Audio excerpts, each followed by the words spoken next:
This is Błażej Kubiak. My name is Krzysztof Kudryński, and this is a drone. It is in the box. Now the world consists of two groups of people. People from the first group will immediately take the drone out and enjoy flying. People from the second group will immediately download the API. Now there is no shame to be part of the first group. I have real friends that would really do that. They are nice people. Myself and Błażej, we are proud to be part of the elite. After over 2 years of experience with the drone, we have absolutely no idea how to fly that thing. So a few words about us.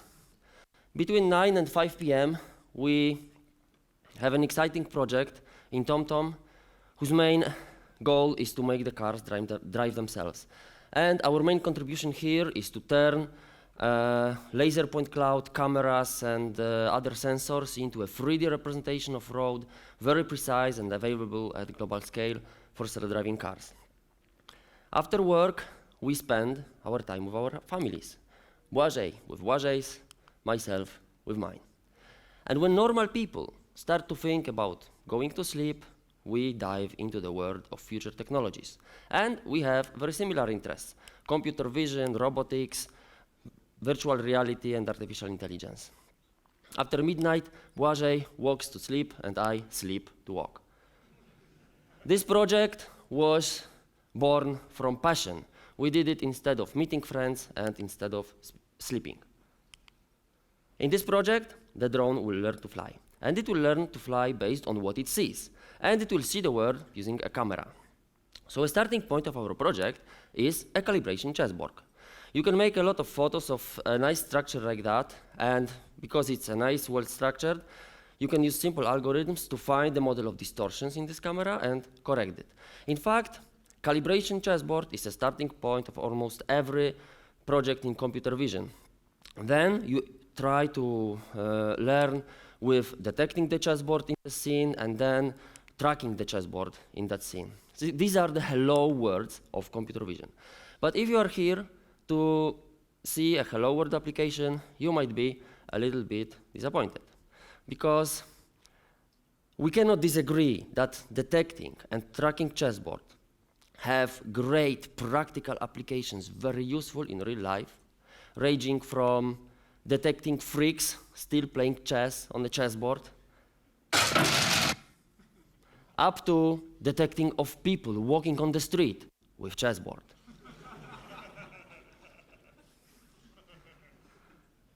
In our project, the motivation is much different. These are the extracts of the video which you can see in the web of drone racing. So exciting to watch them. You can feel that speed, and when you realize that these drones were actually controlled manually, there is one word that I'm sure is screaming in your head, and this is irresponsibility.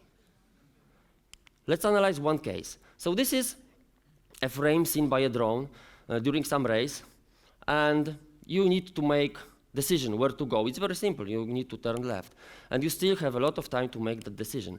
But if you're starting to worry now, you are doing the right thing, because although there is still hope, you know exactly how it's going to end. If you analyze this case again, you will see there was so much time to react. Similarly to many other cases which ended in a silly crash, while there were tens of frames available to apply proper reaction.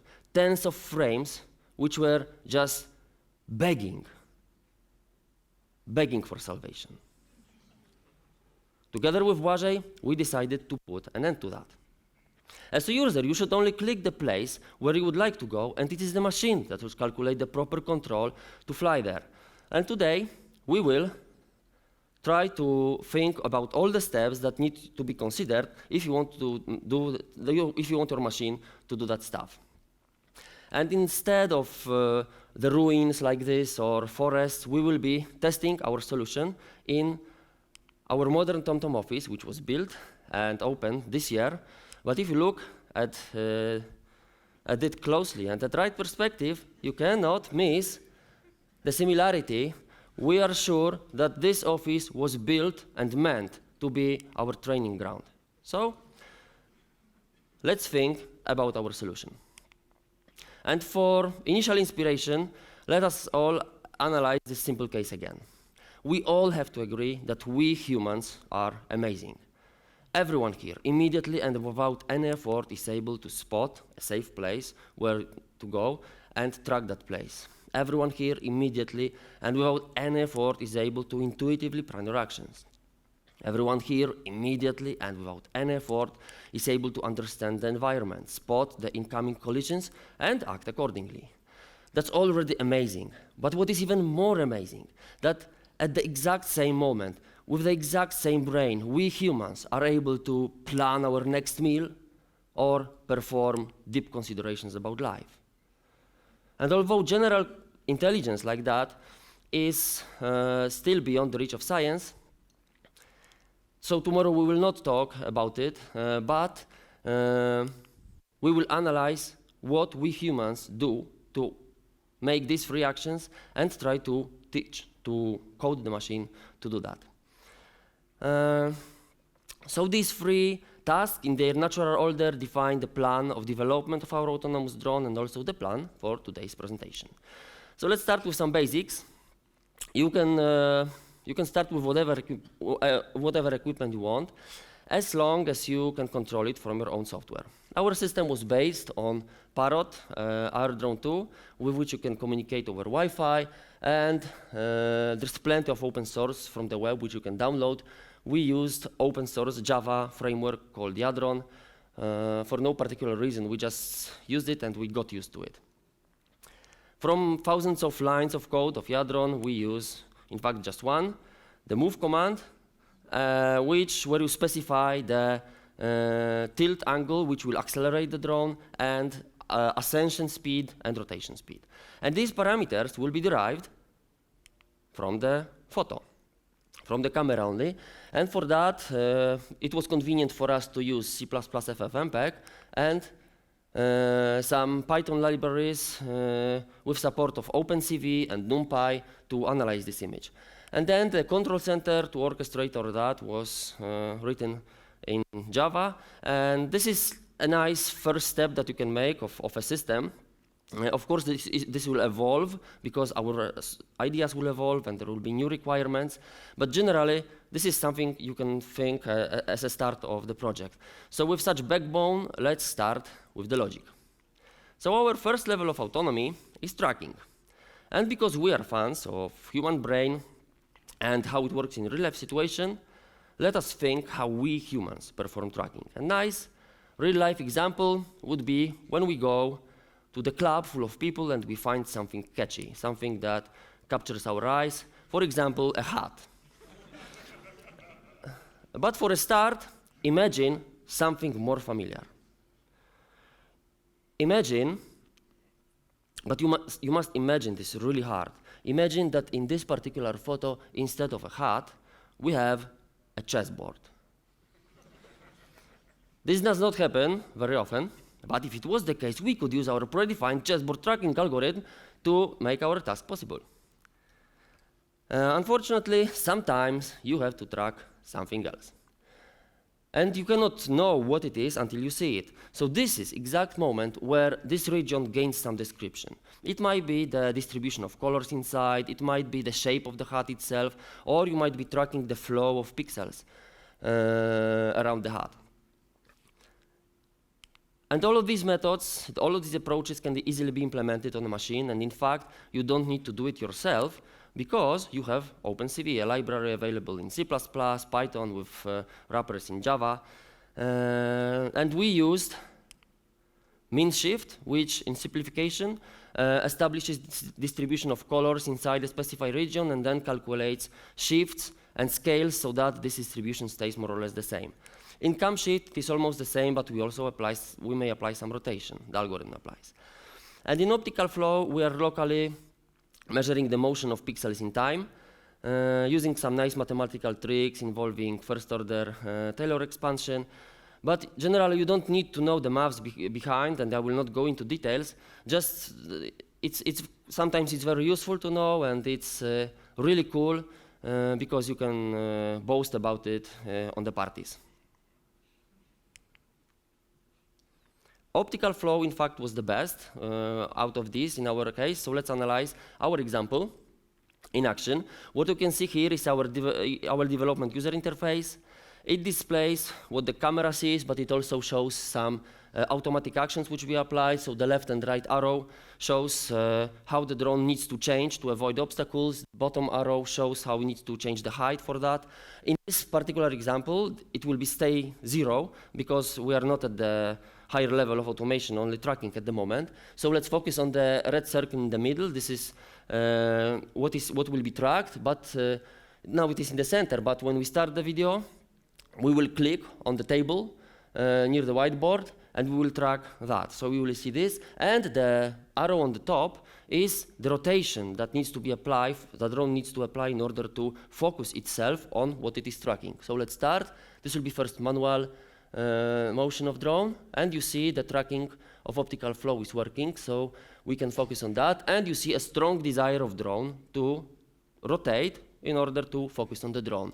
So in fact, when we press 1, this means that go into the autonomy level 1, and this strong desire will be turned into action. And in fact, now we will stay in the level 1 of autonomy, so just tracking and doing no other automatic actions. So we have it. We are able to orient ourselves versus a tracked region. So in fact, in the second level of autonomy, there is not much to add, because apart from orienting ourselves, we just add some forward motion to be actually flying toward that place. And the common sense tells us that it is not very safe, because if we are applying forward motion and not avoiding obstacles, it might be dangerous, but we decided not to leave this without confirmation. The work tastes much better when you know exactly why you are doing it. So this is how we arrive at level 3 of autonomy, which is where the fun begins.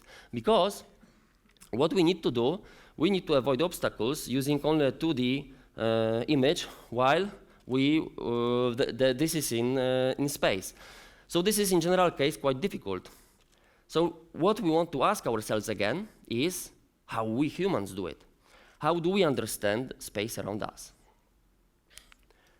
And the first answer that probably comes into our head is through the pair of our eyes. So let us analyze the small diagram of our viewing system. The blue rectangle is the image, is the plane where the image is formed, the retina of our eye, and the dashed line is that's just principal axis.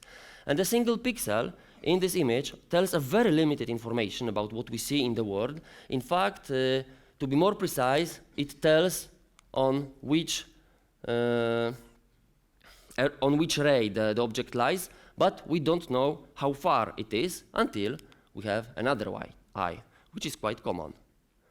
And in this eye, we have the corresponding pixel for the same object, and thanks to some maths in our head, we know exactly where we are looking at. So, is stereo vision an answer? It might be. We might just buy another camera or buy a stereo vision system instead of mono camera, probably more expensive and probably much heavier. So, before we all go out shopping, let us ask ourselves another question. Is it really necessary? Are we human hopeless when we have just one eye? Absolutely not. Because while we move, in fact, the eyes feed the brain with multiple images. And it can be mathematically proven that if you have at least 9 corresponding pixels in the 2 images, this is enough to reconstruct the movement and then also reconstruct the object in space which we are looking for, and there are algorithms for that. This is a video of my chair. And in each image, the algorithm will find characteristics points in that chair, and then in successive frames, the corresponding points for that, and it will calculate the structure, 3D structure, which you can see on the right panel. It will be up to scale. The approach is known under many names, starting from structure from motion, multiple view reconstruction, visual SLAM, and you can use OpenCV to make some basic reconstruction. You can find a lot of nice projects in the web. And also, you can read the great books and write your own better code. And if you do it right, it will work great, especially if you move vertically to the reconstructed object. However, if you move towards that object, you have a problem, because such motion provides very little additional projective information for your reconstruction in comparison to the previous one. And in fact, here the errors from calibration, from the sensor, start to play very high role in what you do. And in fact, the error might be so high that your 3D world may become flat, which is not true. It is even worse if we just rotate. Because if we just rotate, we are providing projectively zero additional information, because all the rays anyway meet at the focal point. So this is quite bad, because in fact, in our case, when we fly with our drone, until we meet some obstacle, in fact, we just move only forward and rotate, which is the worst case for this method. So however cool this might seem, this is not the method for our dreams. A similar thing would be to use just optical flow. So let's focus on the door handle and the glass. The door handle, because it's far away, moves much slower than the glass, which is close on the image. So you can use that for space estimation also. But again here, a side motion needs to be dominant in order to make it work nice. So the immediate solution for that would be to actively add a little bit of side motion to our drone as we fly for better results. And for us Polish people and our friends in Russia, a little bit of slaloming path would probably be excused. However, we will not win the race that way. So, are we doomed to fail? Absolutely not. And again, we will draw inspiration from the power of the human brain. Because we humans do not need two eyes to understand space. We do not even need to move around. We can stand still in one place with one eye only and still have no doubt what's around us. So how do we know that? From experience. From billions of images fed into our brain, we learn to understand objects, their relative sizes, their perspective, and their shadows. With our lifetime experience of looking at the world, we humans need no tricks to understand the space, and as amazing as it may sound, thanks to the recent advancements in artificial intelligence, we can share this experience with the machine. So what we will do, we will train the machine to understand space using deep convolutional neural network. And Błażej will, in a few minutes, tell you the details how we do it. But if there's anyone here absolutely unfamiliar with machine learning, the basic concept is that instead of designing an algorithm set of rules precisely yourself in a handcrafted algorithm, we design a model, a mathematical model, which is able to take all the possible input and find for this an output. And to make it a correct output, we flood this model with examples which we label, and this model will tune itself so that its reactions and combinations of reactions and combinations of reactions for these pixels will provide the label as we train it. So you can read a lot about AI, but we prepared something better for you today. We will all be part of an amazing experiment which will get you a better feeling of how AI works, and more importantly, putting some light on a few concerns related to its proper usage. In this experiment, you will be the AI, and I will train you to perform a simple categorization task. And as every network, in the beginning, you have absolutely no idea what you will be learning, and I will be giving you images and labels for that, and you will shape your brains so that when finally I show you another unlabeled example, you will know yourself the label. Are you ready? Are you ready?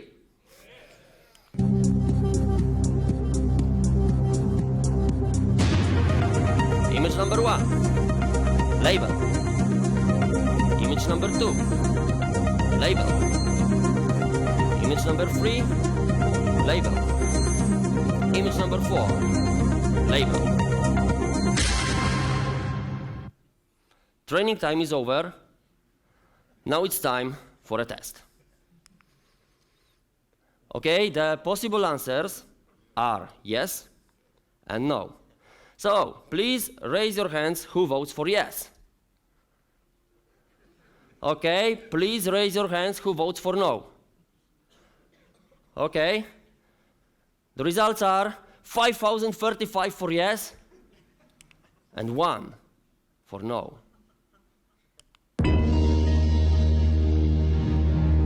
Ladies and gentlemen, this is a correct prediction. We are the winners. Thanks to you guys, we have successfully detected a sofa.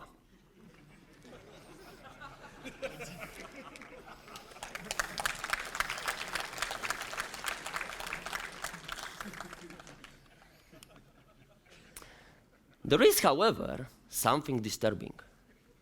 There is this one guy who was blinded by some other less important features also available in these images. And now that's a threat. If there were more animal lovers in this room, we would miserably fail at detecting a lovely sofa. And seriously, this is a concern in AI.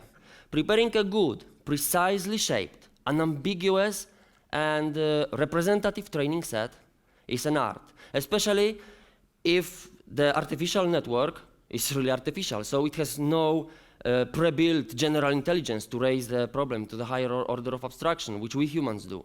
So, to be honest, you will never be sure what the network learns, so usually you need a lot of examples, hundreds, thousands of examples, to make it learn the right thing. And as a designer, you have to make a choice. If you can afford gathering and labeling the examples, because maybe using just one example, you are able to make your predefined algorithm to satisfy your requirements with much lower cost. In our case, using a handcrafted algorithm would be a pain. What we want is, given a 2D camera image, we want to add a third dimension to it. And here it is coded by color. So the black is near and white is far. And if we could find such image directly for every incoming frame, we could easily detect black areas as close obstacles on our way and apply proper control to avoid them. In our project, we will train a deep neural network to do that for us. But in order to train the network to do this, we need ground truth. So how to find this training data? In other words, if we want to ask the machine for each image to create the depth map, first we need to give it hundreds, thousands of examples of this job done right. So how to find this data? One way is to take a ruler, and for every pixel in this image, measure the distance between the camera and the real object visible in this pixel. Compute this for every pixel, measure with a ruler. So we will have a depth map and then repeat that for 100,000 of examples. Our rough estimate for this task was 300 years, so we decided to use a different approach. We use our structure from motion videos, carefully planned, so that you can do structure from motion really nice. So first we start with a side motion, and then we go towards and away from some reference object, exactly 3 to 4 meters away from that. It is a pillar in this case, so hence the name Deep Pillar Learning.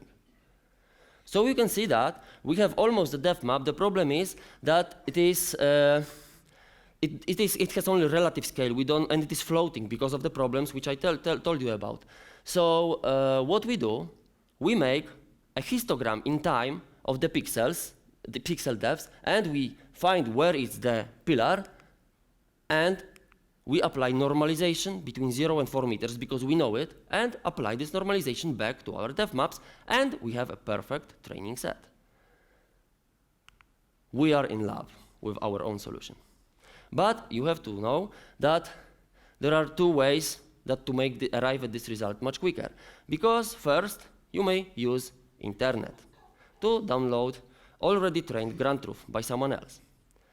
The second way is to use internet to download the already trained network. So Błażej will tell you about deep convolutional neural networks now and about our architecture. Okay.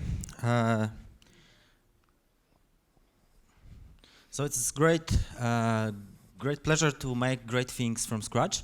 However, it's at least wiser to use already existing solutions, especially if they fit perfectly to our needs. So in our case, we used deep neural network for dev estimation, prepared some guys. And what was even even better, not only the network structure, but also the pre-trained model was available to download from the GitHub. It is available in two formats. We use second one for TensorFlow. There is also very nice Python script, sample Python script, when you can read how to use this network. Yeah, so after downloading the network and running first tests, we were a bit scared because the size of the model was really huge, like 200 megabytes. Loading time was around 5 minutes, and dev estimation took on CPU around 30 seconds. But fortunately, under my desk in office, we have very powerful machine with two NVIDIA Titan cards, and on that GPU, it took only 100 milliseconds, what was really cool. So the solution that we use can be described in one sentence: deep, fully convolutional neural network with upscaling layers fine-tuned from residual network 50. And this description tells everything, but it's terrible, so I will try to demystify it in 10 minutes. So let's start with just the neural network. Probably everyone has seen such picture. It is a picture of fully connected neural network with many layers, many neurons. Each neuron is connected to every neuron in the previous layer. That's why it's fully connected. And their connections are weighted, and training process is adapting these weights to make the network giving correct output. Why can't we use such network? So let's think about this. We have the drone, we have the frame captured by the drone, downscale to 100 by 100 to make things simpler, and we feed the network. Let's think about the number of weights that we have. So we have 3 channel 100 by 100 pixels image. We have connection to every neuron to next layer, and we have 3 hidden layers, which gives us almost billion of weights. So imagine that in training process you have to update million weights in every training iteration. This is extremely difficult. That's why we are moving to convolutional network, and I will try to explain why it is better. So to describe convolutional neural network, we have to describe a few concepts. So first is convolution, which is basically summing of products of corresponding pixel values in the frame, in the part of the frame, and in the kernel, which is sometimes called filter. Convolution is sometimes called filtering. And result value is inserted into output image. And I will show you a short sample, which is maybe easier to understand. So iterating over pixels, taking the part of the frame, convolving with kernel, and putting the value in the output. Second concept is pooling. Pooling is basically meant for downsampling image. So in the next layer, the image will be smaller and smaller. And it is done basically by taking maximum value from the small part of the image, like 2 by 2, and output is inserted in output image. So we just made small a from big A. Another operation that will be helpful later on is unpooling. Of course, we cannot reconstruct fully the bigger image because we don't have the information. So we just insert the value in the left corner in the small part on the right frame. That's it. I will show you how it is used in a few slides. Last thing that we have to mention is rectified linear unit, and it's basically activation function that it is used in convolutional neural networks. And it is used because it performs better than a sigmoid function that was used in the previous years in classical neural networks. And it is basically rectification, saturation the negative values to 0. And in fact, it was introduced in 2000, and it is biologically motivated. So some scientists think that our brain works like this. Okay, so let's see how the convolutional layer look like. So we have 3-channel image, and we convolve it with 3 kernels. So there is always separate kernel per each channel. We take the sum of this, of the result of convolution, perform rectification, and we have the feature map. To make more features, we may have multiple set of kernels for the input, having multiple feature maps in the output. So now I would like to carefully compare convolutional layer and fully connected layer, because I think it's crucial to understand convolutional neural networks and to start play with this. So in fully connected layer, 1 pixel is connected to every pixel in the input. So if we compare the number of weights in the convolutional layer, we have just 27, 3 by 3, kernels 3 by 3, and we have 3 kernels, so it's 27. And we have 1 feature map. Even if we use multiple kernel sets, like 100, we would have 2,700 weights. In fully convolutional layer, we create only 1 output, but we use 300 million weights. And we create only 1 output.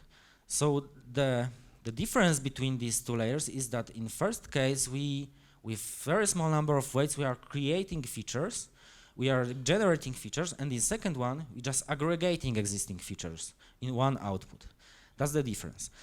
So first part, we think about convolutional layer as a feature extractor, and fully connected layer as is used for classification or regression, so it is used at the end of the network. Okay. Okay.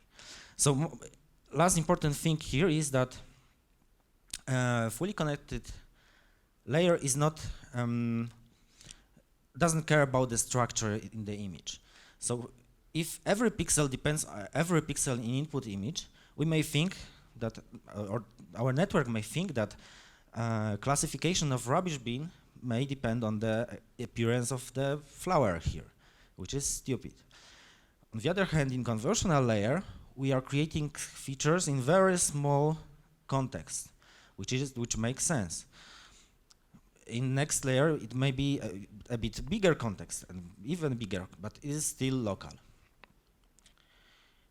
Okay, and here we have the classical sample of deep convolutional neural network, where there is input image at the beginning, there is feature extraction part, and there is fully connected layers at the end for classification.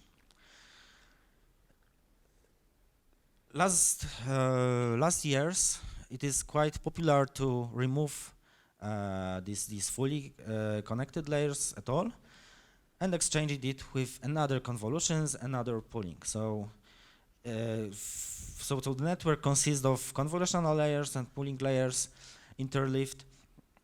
And at the end, we have just 1 pixel that is output of our image, of our network. If we teach our network to recognize depth, for full frame, we would have only 1 response, which it doesn't make sense. We need the depth estimated for all pixel in input image. That's why we use upscaling layers. And for upscaling layers, we use unpooling layers and convolutions. And after that, we have DevMap.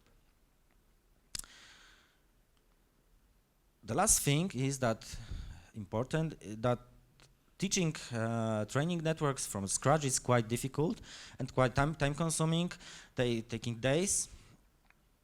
So it is quite popular to use existing models and use nice technique, which is fine-tuning. So we use pre-training model like AlexNet, GoogleNet, or ResNet. Authors of the network that we use took residual network 50 model, existing model. They removed completely fully connected layers, adding upscaling layers, and they trained it for depth estimation, having very nice results. So there is ground truth in the middle and depth prediction on the right, and it is very close, so it looks very well. Okay, and that's it from my side.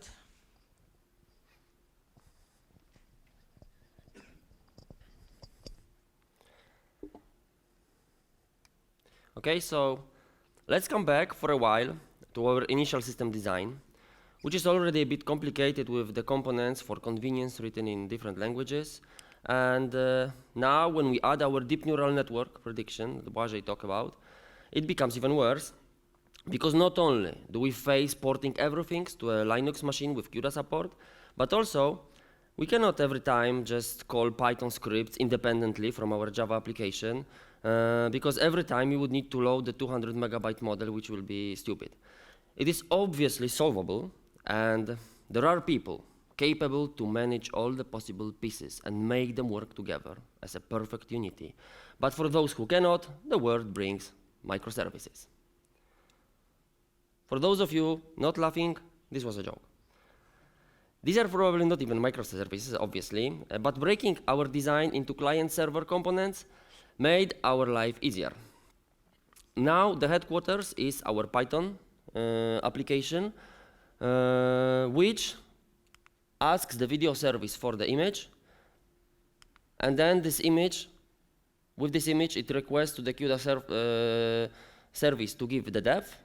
And inside this application, you may use either arrows to fly manually or press 1, 2, or 3, which is number 1, 2, or 3 autonomous level. And depending on that, either automatic or manual orders will be served to the client, which communicates directly with a drone. So having all the puzzles solved and explained, it is time for the ultimate demonstration. And we are very happy to be able to show it to you today, because during the day of recording, we had a fire. If you don't know what a fire is a set of failures that every self-respecting developer should experience during the day of delivery. And you will not see it in this demonstration, because we are using most secure delivery platform statistically proven to be PowerPoint. But seriously now, this solution works very nice and smooth. The only thing we had problems was some lagging communication at the end of the day. So frankly, this video is best out of 10 probably, but we think it's cool, so let's enjoy it. On the right, we see our drone flying, but what's more interesting is on the left, it's the automatic orders which are applied to it as it flies, as we already described all the technologies. So in the bottom, when you see the blue color starting to emerge and forming objects, we are detecting it and applying proper control in order to avoid our obstacle. So you can see our drone flying towards the tracked region, which is the window on the opposite side of the office, and it flies itself, omitting all the obstacles on its way, fearlessly flying where it wants. So let's watch it again. So, because it's the best video, I'm going to show it twice.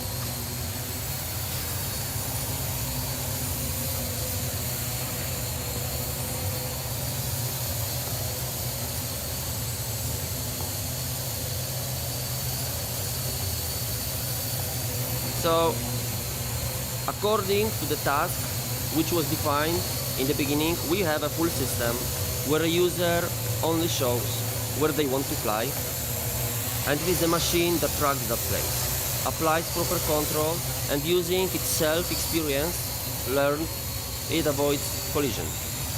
Everything using a monocamera image only, which is more or less the conclusion of what we done. Yeah. Okay, but it's not the end, because in our final words, if we offended anyone while we tried to be funny, please accept the following rectifications. First of all, dogs are more lovely than sofas. Second, not all chess players are freaks.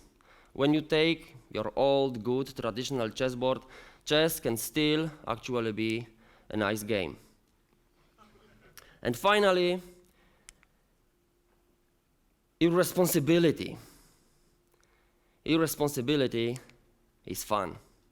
2 rules to remember are: watch out for the lamps in the office, and number 2, if you happen to record a video of your drone crashing the workstation of your boss, never show it to the public. Thank you very much.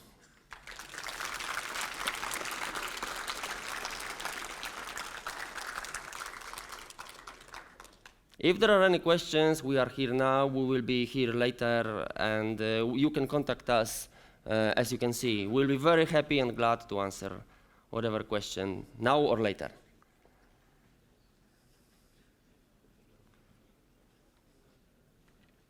Thank you. It's the lunch break, that's why. Ah, okay.